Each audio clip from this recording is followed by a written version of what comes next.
윤 가리고 김웅이라는 말을 아십니까? 검찰 조직을 이용해 사적 보복을 위한 정치 공작을 행한 윤석열 게이트는 매일 새로운 사실이 드러나는데도 국민의힘 관련자들의 처참한 해명 수준으로 시민들의 조롱거리가 되고 있습니다. 어제 한 말 오늘 바꾸고 아침에 한 해명이 저녁에 반박되고 있는 상황입니다.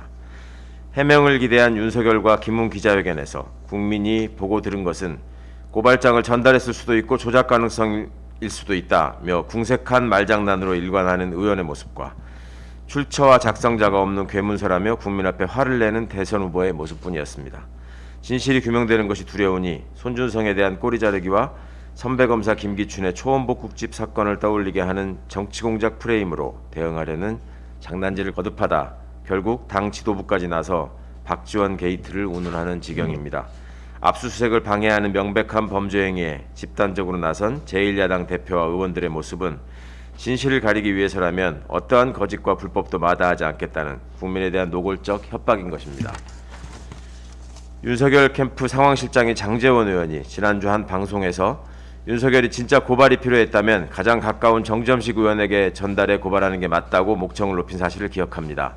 당시 정점식 의원은 해당 문서를 본 적도 없다고 해명했었지만 고발장을 작성했다는 조상규 변호사가 정점식 의원에게 초안을 받아 편집해 넘겼다고 설명했고 그 역시 손준성 보낸 문서와 판박이 문서로 밝혀지자 뒤늦게 정점식 의원도 전달을 인정하는 거짓말의 향연이 계속된 바 있습니다.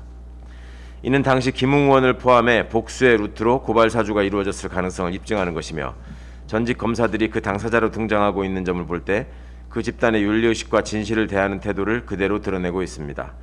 더 이상 거짓말하지 말고 정점식 의원은 해당 대리고발장의 접수 경로를 밝혀야 할 것이며 윤석열 후보의 모르쇠 행태로 더 이상 다른 사람의 거짓말이 양산되지 않기를 바랍니다. 지난 10일 제보자가 증거를 제출하며 공수처의 본격적인 수사가 시작되었고 윤석열, 손준성 등이 피의자로 입건되었습니다. 국민의힘 현역 의원 28명까지 투입된 공무집행 방해는 도무지 공당으로서 취할 태도가 아니었습니다. 자기 당 내부에서 벌인 일을 정치공작이라고 호통치는 후보도 한심하지만 당대표가 당과는 상관없는 일이라 발뺌하다 관련자들의 확인이 있었음에도 관련된 사실에 대한 진상규명은커녕 뭉개기로 일관하려는 것입니다. 본인들의 입맛대로 흘러가지 않는 상황 모두를 불법이니 공작이니 우기는 추태는 선거공작을 거듭했던 과거 국민의힘 전신 정당의 본질과 민낯이 지금도 전혀 바뀌지 않았다는 점을 그대로 드러내는 것이라 아니할 수 없습니다.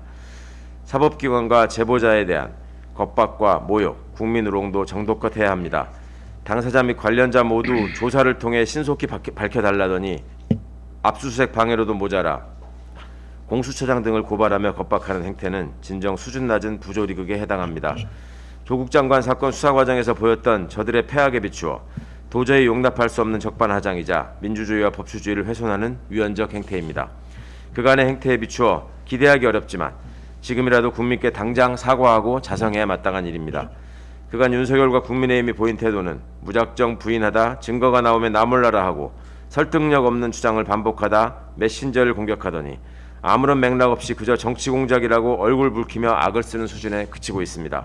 언필칭 국민을 개돼지로 하는 게 아니라면 도무지 있을 수 없는 일입니다. 차곡차곡 쌓은 거짓으로 결국 엄중한 심판을 받을 것입니다. 지금이라도 정신 차리기를 권합니다. 국민의힘은 책임 있는 위치에 있는 당대표나 의혹을 받고 있는 당사자들 누구도 지난 일주일간 어떠한 사실관계의 표명도 하지 않았습니다. 국기문란이자 제2의 국정농단 사태로 보이는 심각한 상황에서 국민의 60%가량이 국정조사가 필요한 사안이라고 답한 점을 보면 국민의힘이 말할 수 있는 거짓은 이제 많지 않아 보입니다. 윤석열을 제외한 나머지 후보들이 단 한 톨이라도 민주주의를 생각하고 있다면 단호하게 진실을 밝히라 요구해야 마땅할 것입니다.